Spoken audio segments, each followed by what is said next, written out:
সিনেমাটি শুরু হয় ৬৫ বছর আগে, যখন একটি পারমাণবিক যুদ্ধের কারণে পৃথিবী প্রায় ধ্বংস হয়ে গিয়েছিল। এক রাতেই বিদ্যুৎ এবং সমস্ত যোগাযোগ ব্যবস্থা সম্পূর্ণভাবে নিশ্চিহ্ন হয়ে যায়। পুরো বিশ্ব তখন এক ভয়ানক সময়ের মধ্য দিয়ে যাচ্ছিল। ঠিক তখনই একজন বিজ্ঞানী আমাজন জঙ্গলের গভীরে জেনেসিস গাছ আবিষ্কার করেন। এর অলৌকিক ফুলের এতই ক্ষমতা ছিল যে তা পুরো বিশ্বকে বিদ্যুৎ সরবরাহ করতে পারত। এর ফলে মানুষ আবার সবকিছু নতুন করে গড়তে শুরু করে।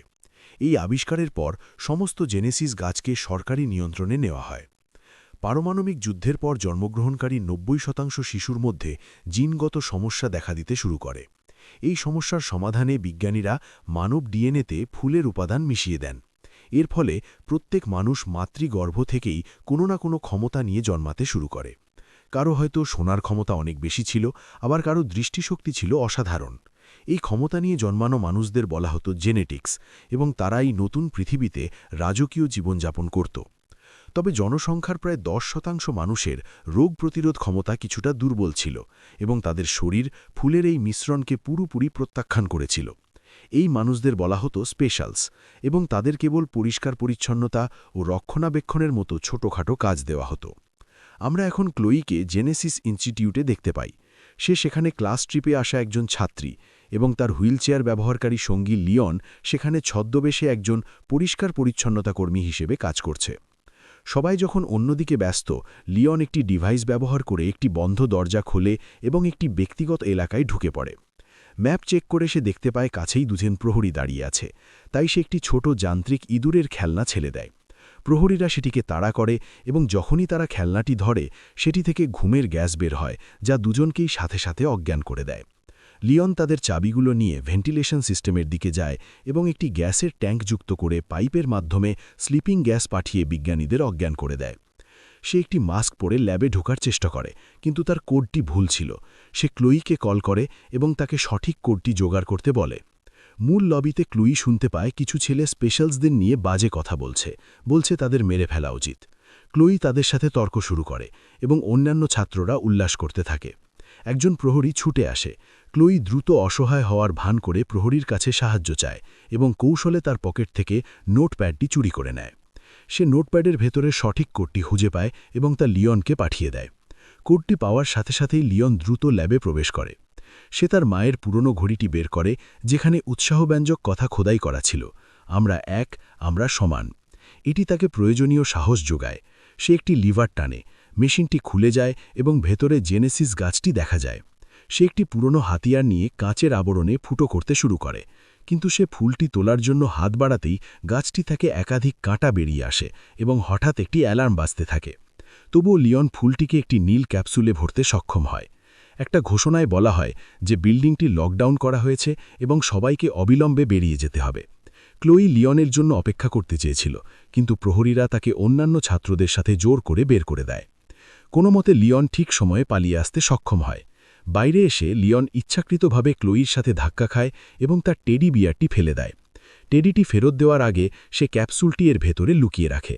প্রহরীরা যখন লিওনের পকেট চেক করে, তখন তারা কেবল তার ঘড়িটি পায়। তারা ঘড়ির লেখাটি নিয়ে উপহাস করে এবং লিওনকে অস্বাভাবিক বলে ডাকে। একজন লোক সাবধানে সমস্ত ছাত্রদের চেক করছিল, কিন্তু সে টেডি বিয়ারের ভেতরে ফুলটি খোঁজার কথা ভাবেনি। কিছুক্ষণ পর ক্লোই এবং লিওন রাস্তায় একটি বড় স্ক্রিনে খবর দেখছে। সেনেটর ফ্র্যাঙ্ক জনগণকে জিজ্ঞেস করছেন, কেন শুধু জন্মের আগে? জন্মের পর কি মানুষকে উন্নত করতে আমরা ফুলটি ব্যবহার করতে পারি না? এরপর বিখ্যাত গায়িকা মীরা পর্দায় উপস্থিত হন। সবাইকে ঐক্যবদ্ধ হতে উৎসাহিত করার জন্য তিনি স্পেশাল ডিস্ট্রিক্টে, যেখানে ক্ষমতাহীন মানুষেরা থাকে, একটি বিনামূল্যে সফরের ঘোষণা করেন। নিজের পোশাক পরিবর্তন করার পর লিওন ক্লোইকে বোঝায় যে রাজনীতিবিদ এবং সেলিব্রিটিরা শুধুমাত্র নাটক করে, তারা তাদের মতো মানুষের নিয়ে চিন্তা করে না। একটু আগেই তাদের মতো একজন গরিব মানুষকে রাস্তায় একটি খাবারের দোকান থেকে ধাক্কা দিয়ে বের করে দেওয়া হয়েছিল। এরপর তারা দেখতে পায় একজন পরিষ্কার পরিচ্ছন্নতা কর্মী জানালা থেকে কিছু একটা মুছে ফেলছে, যেখানে লেখা ছিল জেনেটিক্সদের মৃত্যু হোক, যার মানে সবাই জেনেটিক্সদের নিয়ে খুশি নয়। এদিকে মীরার ম্যানেজার তাকে সতর্ক করে যে পরিস্থিতি বিপজ্জনক হয়ে যাচ্ছে। সে বলে স্পেশাল ডিস্ট্রিক্ট এমনিতেই ঝুঁকিপূর্ণ এবং বিশাল ভিড়ের কারণে অটোগ্রাফ সেশনটি বাতিল করা উচিত। মীরা তীব্র দ্বিমত পোষণ করে, বলে এভাবে ঐক্য অর্জন করা যাবে না। সে জোর দিয়ে বলে যে তাকে অবশ্যই মানুষের মুখোমুখি হতে হবে এবং তাদের অনুভব করাতে হবে যে সে তাদেরই একজন। সে ইভেন্ট বাতিল করতে অস্বীকার করে। ক্লোই এবং লিওন যখন বাড়ির দিকে যাচ্ছিল, স্পেশাল ডিস্ট্রিক্টের গেটে প্রহরীরা তাদের আইডি চেক করে। লিওন যখন কেনাকাটার জন্য বাইরে, তখন ক্লোই টিভিতে ফ্র্যাঙ্কের ইন্টারভিউ দেখে।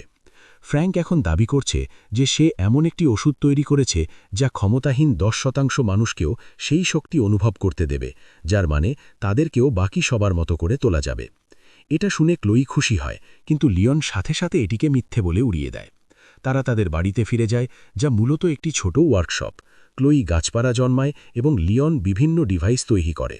লিওন প্রতিবন্ধী মানুষদের জন্য বিশেষ কৃত্রিম অঙ্গ তৈরি করতে ফুলের ক্ষমতাযুক্ত অংশগুলো বের করে, যাতে তারা স্বাভাবিক জীবনযাপন করতে পারে।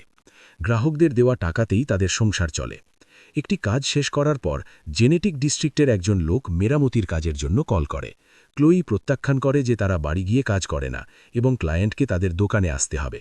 কিন্তু যখন লিওন শোনে যে লোকটি স্বাভাবিকের থেকে 3 গুণ বেশি পারিশ্রমিক দেবে, তখন সে যেতে রাজি হয়। ক্লোই ভয় পায় কারণ এটি কিছুটা বেআইনি কাজ।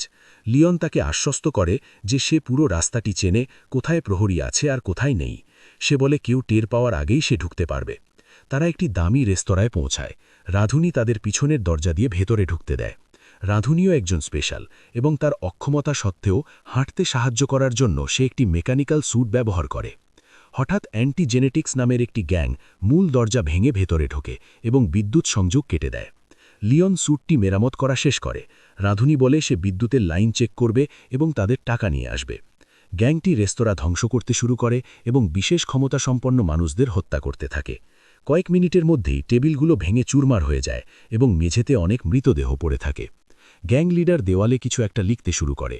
ঠিক তখনই রক্তে মাখা অবস্থায় রাঁধুনি রান্নাঘরে ফিরে আসে। মৃত্যুর আগে শেষ নিঃশ্বাসে সে ক্লোই এবং লিওনকে বলে যায় বাইরে কি ঘটছে। ক্লোই এবং লিওন পালানোর চেষ্টা করে, কিন্তু পিছনের দরজাটি বন্ধ থাকে। তাদের বের হওয়ার জন্য একটি বুদ্ধির দীপ্ত উপায় বের করতে হবে। লিওন ক্লোইকে বলে তাকে রাঁধুনির মেকানিক্যাল স্যুটটি পরতে সাহায্য করতে। কয়েক মিনিট পর গ্যাংয়ের 2 জন সদস্য রান্নাঘরে ঢোকে। তারা কেবল মৃত রাঁধুনিকেই দেখতে পায়, কারণ ক্লোই এবং লিওন লুকিয়েছিল। তারা দেওয়ালে লেখার সময় কথা বলতে থাকে। আগামীকাল একটি ছোট শো এবং পরের দিন একটি বড় অভিযানের কথা উল্লেখ করে। একজন গুন্ডা একটি আইডিয়া দেওয়ার চেষ্টা করে, কিন্তু বস তাকে ছুরি দেখিয়ে হুমকি দেয় এবং পরিকল্পনা পরিবর্তন না করতে সতর্ক করে। একজন লোক একটি কাগজের টুকরো ফেলে যায় এবং ক্লোই তা তুলে নেয়। পুলিশের সাইরেন শোনা যায় এবং গুন্ডারা চলে যায়। হঠাৎ লিওনের স্যুট কাজ করা বন্ধ করে দেয়। স্যুটটি তাকে জোর করে দাঁড় করিয়ে দেয় এবং কাউন্টারের উপর ছুঁড়ে মারে। ওই 2 জন লোক ফিরে এলে লিওন তাদের সাথে গরম পানি ও পাত্র ব্যবহার করে লড়াই করে। লড়াইয়ের সময় বসের মাস্ক ছিঁড়ে যায় এবং তার আসল চেহারা বেরিয়ে আসে। গুন্ডারা লিওনকে কাউন্টারে চেপে ধরে, কিন্তু ক্লোই তাকে বাঁচাতে ঝাঁপিয়ে পড়ে। লিওন আক্রমণকারীদের দিকে ময়দা ছুঁড়ে মারে এবং দ্রুত পালানোর পরিকল্পনা করে। সে ক্লোইকে নিয়ে এক্সিটের দিকে দৌড়াতে শুরু করে। স্যুটের শক্তি ব্যবহার করে লিওন দরজা ভেঙে ফেলে এবং তারা দুজনেই বেরিয়ে আসে। বাইরে এসে লিওনের জন্য স্যুট পরে হাঁটা খুবই কঠিন হয়ে পড়ে। ক্লোই তাকে সাহায্য করে এবং পথ দেখিয়ে একটি গলিতে নিয়ে যায়। পুলিশের গাড়ি তাদের পাশ দিয়ে চলে যায়, কিন্তু তাদের দেখতে পায় না।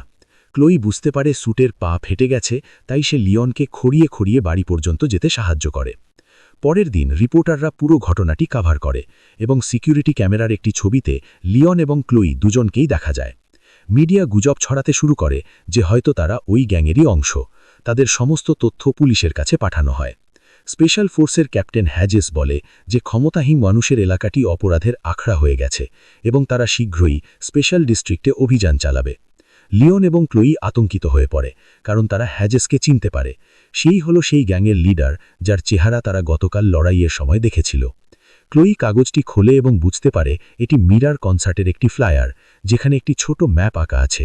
তারা বুঝতে পারে গ্যাংটি কনসার্টে হামলা করতে চলেছে এবং তাদের মতো মানুষদের এর জন্য দায়ী করা হবে। লিওন ভয়ে ভয়ে তার জিনিসপত্র প্যাক করতে শুরু করে, শহর ছেড়ে চলে যেতে চায়, কিন্তু ক্লোই জোর দেয় যে তাদের অবশ্যই মানুষকে বাঁচাতে হবে। সে বলে শুধু তারাই জানে হামলাটি কোথায় হবে। সেখানে অনেক নিরীহ মানুষ মারা যাবে। সে কাঁদতে থাকে। আমরা কি সেটা হতে দিতে পারি? লিওন রেগে গিয়ে জিজ্ঞেস করে, যার শরীরের নিচের অংশ কাজ করে না এবং একটি 12 বছরের মেয়ে কী বা করতে পারে? কথা শুনে ক্লোই কান্নায় ভেঙে পড়ে। সে লিওনকে স্বার্থপর বলে এবং দৌড়ে পালিয়ে যায়। লিওন তাকে থামাতে পারে না। একটা ফ্ল্যাশব্যাকে দেখা যায় ছোট লিওন তার বাবার অফিসে লুকিয়ে তার ফাইল দেখছে। সে জানতে পারে সে একজন স্পেশাল। তার বাবা যখনই জানতে পারে তার ছেলে একজন স্পেশাল, সে তাকে সেখানেই আটকে রাখে। এই সব কথা মনে করে এবং তার মায়ের ঘড়ির দিকে তাকিয়ে লিওন সিদ্ধান্ত নেয় যে তাকে কিছু একটা করতে হবে। কয়েক ঘন্টা পর ক্লোই ফিরে আসে এবং দেখে লিওন স্যুটটি ঠিক করছে। সে তাকে স্যুটটি পরতে সাহায্য করে।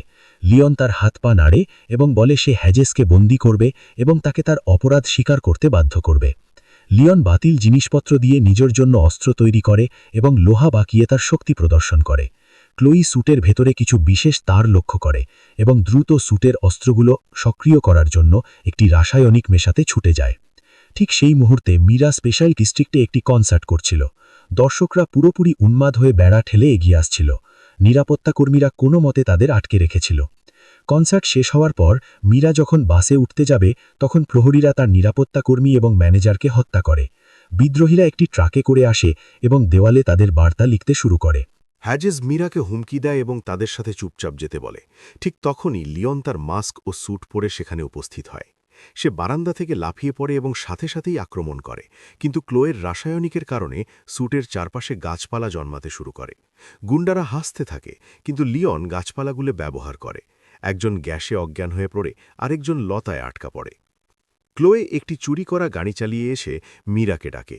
লিওন হ্যাজেস ও তার দলের সাথে লড়াই করছে। লিওন প্রথমে ভালোই ঘুষি নাড়ে, কিন্তু তারপর পুরো গ্যাং তাকে ঘিরে ধরে এবং ফেলে দেয়। ক্লোয়ে তার গাড়ি দিয়ে একজনকে ধাক্কা মারে। লিওন সুযোগ পেয়ে গাড়িতে উঠে পড়ে, কিন্তু মীরা চিৎকার করতে থাকে। ব্যাখ্যা করার কোনো সময় ছিল না, তাই ক্লোয়ে দ্রুত গাড়ি চালিয়ে সবাইকে নিরাপদে নিয়ে যায়। তারা দ্রুত বাড়ি পৌঁছায় এবং দরজা বন্ধ করে দেয়। বাইরে গ্যাংয়ের সদস্যরা তাদের খুঁজছে। টিভিতে রিপোর্টাররা বলছে মীরা প্রায় অপহৃত হতে যাচ্ছিল, কিন্তু একজন অজানা হিরো তাকে বাঁচিয়েছে। মীরা দেখে লিওন আহত। সে দ্রুত তার ক্ষত পরিষ্কার করে ব্যান্ডেজ বেঁধে দেয় এবং উল্লেখ করে যে সে শুরুতে ডাক্তার হতে চেয়েছিল। ক্লোয়ে ফ্লাওয়ার হিরো হিসেবে লিওনের একটি ছবি আঁকে, যা লিওনের একদম পছন্দ হয় না, কিন্তু মীরা বলে তার এটা খুব পছন্দ হয়েছে। লিওন মীরাকে হ্যাজেস সম্পর্কে সত্যিটা বলে। মীরা বলে তাকে যত দ্রুত সম্ভব বাড়ি যেতে হবে, কারণ আগামীকাল ফ্যামিলি সেন্টারে ফ্র্যাঙ্কের সাথে তার একটি ইভেন্ট আছে। লিওন সন্দেহ করে যে অ্যান্টি জেনেটিক্স গ্যাংয়ের পরবর্তী লক্ষ্য হবে ফ্র্যাঙ্ক, ঠিক যেমন তারা আজ মীরার উপর হামলা করেছে। এই গ্যাংটি জন্মের পর যে কোনো জেনেটিক পরিবর্তনের বিরোধী। তারা বিশ্বাস করে মানুষ যেমন জন্মেছে তেমনই থাকা উচিত। মীরা পুলিশকে সতর্ক করতে চায়, কিন্তু লিওন তাকে থামায়। তাকে মনে করিয়ে দেয় যে হ্যাজেস নিজেই একজন পুলিশ কমান্ডার।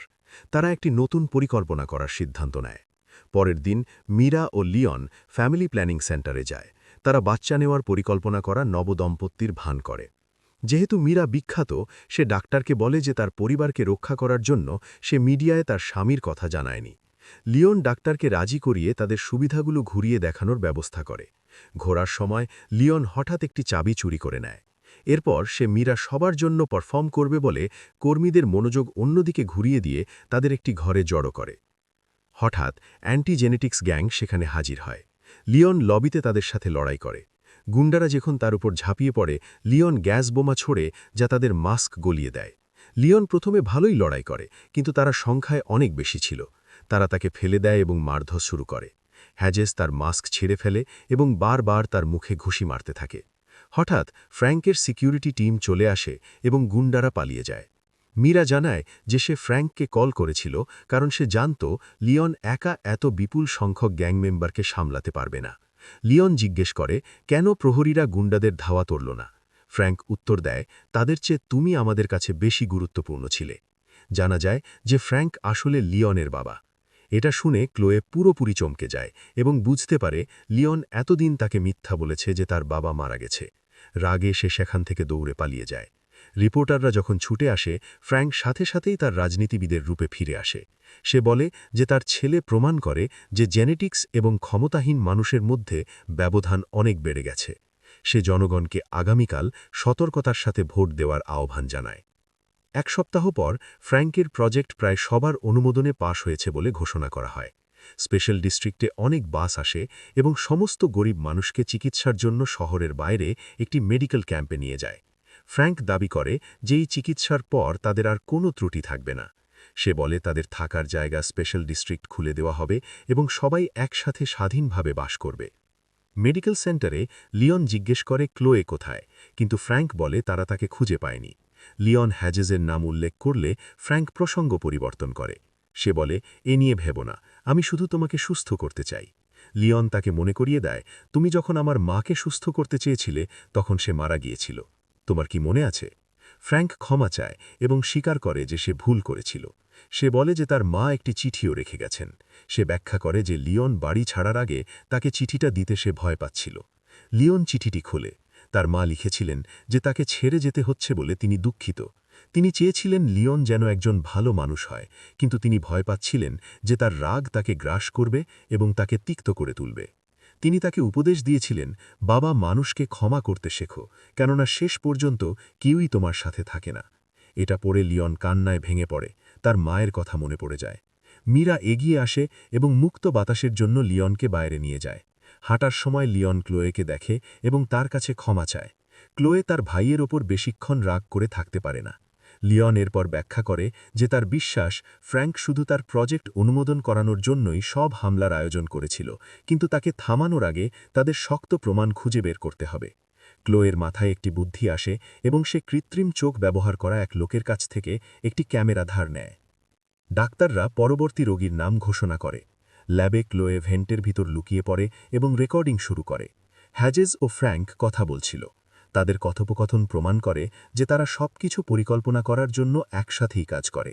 কিছু রোগীকে চেতনানাশক দেওয়ার সময় ফ্র্যাঙ্ক তার পরিকল্পনার কথা ব্যাখ্যা করে। সে বলে যে সে স্পেশালদের মস্তিষ্ক থেকে একটি নির্দিষ্ট জিন বের করে তাদের শরীরে পুশ করবে যাদের অলরেডি ক্ষমতা আছে, এবং সে এটাকে মানবতার পরবর্তী বিবর্তন বলে আখ্যায়িত করে। সে বলে যে এটি জেনেটিক্সদের আরও উন্নত করবে এবং বয়স নির্বিশেষে তাদের চিরতরুণ রাখবে। সে স্বীকার করে যে স্পেশালদের নিয়ে তার কোনো মাথা ব্যথা নেই। সে শুধু এই জিনটি বের করার জন্য এই প্রতিবন্ধী মানুষদের ব্যবহার করতে চায়। কিছুক্ষণ পর ক্লোয়ে তাঁবুতে থাকা সবার জন্য রেকর্ডিংটি বাজিয়ে শোনায়। মীরা কাঁদতে থাকে এবং সত্য না জানার জন্য সমস্ত স্পেশালদের কাছে ক্ষমা চায়। লিওন তার মায়ের বার্তা পুনরাবৃত্তি করে, আমরা সবাই সমান, আমরা ত্রুটিপূর্ণ নই, আমরাও মানুষ। সে সবাইকে লড়াই করার জন্য একত্রিত করে। সে সাথে সাথেই তার স্যুটটি ফেরত চায়। ক্লোয়ে তাকে বলে যে সে আগেই স্টোরেজের চাবি চুরি করে এনেছে। পরের দিন ফ্র্যাঙ্ক ও কিছু নার্স লিওনের চিকিৎসা শুরু করতে তার ঘরে ঢোকে। চাদরের নিচে লিওন স্যুটটি পরেছিল। সে সাথে সাথেই তার বাবাকে ধরে ফেলে এবং নার্সদের কাছ থেকে ইনজেকশনটি কেড়ে নেয়। ফ্র্যাঙ্ক অনুনয় করে যে এসব তুমি তোমার জন্যই করেছিলে বাবা, আমি তোমাকে সুস্থ করতে চাই। কিন্তু লিওন উত্তর দেয়, তুমি একটা দানব, এর চেয়ে বেশি কিছু নও। লিওন তার বাবাকে ঘরের ভিতর আটকে রাখে। সে ক্লোয়ের কাছ থেকে কিছু বিস্ফোরক নেয় এবং সিকিউরিটি রুমের দিকে দৌড়াতে থাকে। সেখানে সে প্রহরীদের সাথে লড়াই করে, কিন্তু একজন অ্যালার্ম বটন চেপে ফেলতে সক্ষম হয়। পুলিশের প্রমাণ হিসেবে পুরো রেকর্ডিংটি আপলোড করতে ক্লোয়ে ক্যামেরাটি একটি কম্পিউটারের সাথে যুক্ত করে। লিওন যাওয়ার আগে মীরা তাকে চুম্বন করে এবং নিরাপদে ফিরে আসতে বলে। তাঁবু এলাকায় হ্যাজেস তার গ্যাং নিয়ে হাজির হয়। লিওন এবং স্পেশালরা তাদের ঘিরে ফেলে এবং এক বিশাল লড়াই শুরু হয়। স্পেশালদের কাছে কেবল হাঁড়ি পাতিল এবং পাইপের মতো সাধারণ জিনিসপত্র ছিল, কিন্তু সংখ্যায় বেশি হওয়ার কারণে লড়াই সমান সমান চলছিল। লিওনের স্যুট তাকে একই সাথে একাধিক আক্রমণকারীর সাথে লড়াই করার শক্তি দিচ্ছিল, কিন্তু হ্যাজেস সশস্ত্র ব্যাকআপ ডাকে এবং আরও অনেক লোক আসে। অনেক স্পেশাল আহত হয়। লিওন হ্যাজেসের সাথে একাই লড়াই করছিল। হ্যাজেস লিওনকে মাটিতে ফেলে দিতে সক্ষম হয়, যে হামাগুড়ি দিয়ে দূরে যাওয়ার চেষ্টা করছে। সিকিউরিটি রুমে একজন লোক মীরার ঘাড় চেপে ধরে, কিন্তু একজন স্পেশাল এসে দ্রুত আক্রমণকারীকে মেরে ফেলে।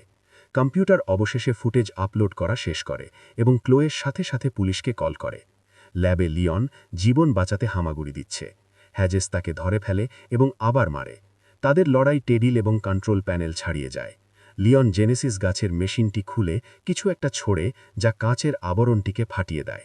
এরপর হ্যাজেস লিওনকে ধরে, আবার মারে এবং তাকে মেশিনের উপর ছুঁড়ে মারে। এতে পুরো কাঁচটি চুরমার হয়ে যায়। হ্যাজেস তাকে মেরেই ফেলত, কিন্তু লিওন হঠাৎ একটি ফুল টেনে নেয়। সে জানত যে ফুলটি ভাঙলে কাঁটা ছুটতে শুরু করবে। কাঁটাগুলো হ্যাজেসের মুখে বিদ্ধ হয় এবং সে লুটিয়ে পড়ে। পুলিশ এসে প্রচুর প্রমাণ খুঁজে পায় এবং ফ্র্যাঙ্কের সমস্ত লোকদের গ্রেপ্তার করে।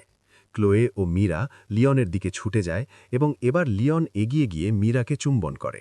এক সপ্তাহ পর সমস্ত নিউজ চ্যানেল ফ্র্যাঙ্কের জঘন্য পরিকল্পনা ফাঁস করে দেয়। লোকেরা বলাবলি করছে যে একজন মুখোশমালা মানুষ সবাইকে বাঁচিয়েছে। গুজব রটে যে সে ফ্র্যাঙ্কের ছেলে, তবে পুলিশ এটি অস্বীকার করে। ফ্র্যাঙ্ক নিজেও পালিয়েছে। সরকার মানুষদের আলাদা করার নীতি শেষ করে। সবাই যে কোনো জায়গায় যেতে মুক্ত। লড়াইয়ের সময় মীরার কণ্ঠস্বার ক্ষতিগ্রস্ত হয়, তাই সে আর গাইতে পারে না, কিন্তু লিওনের সাথে সে খুব আনন্দের সাথে জীবনযাপন করছে। ফ্র্যাঙ্ক এখনও নিখোঁজ। গল্পটি শেষ হয় দূর থেকে তার ছেলের দিকে তার রাগান্বিত দৃষ্টিতে তাকিয়ে থাকার দৃশ্য দিয়ে। ভিডিওটি ভালো লাগলে প্লিজ লাইক এবং সাবস্ক্রাইব করুন।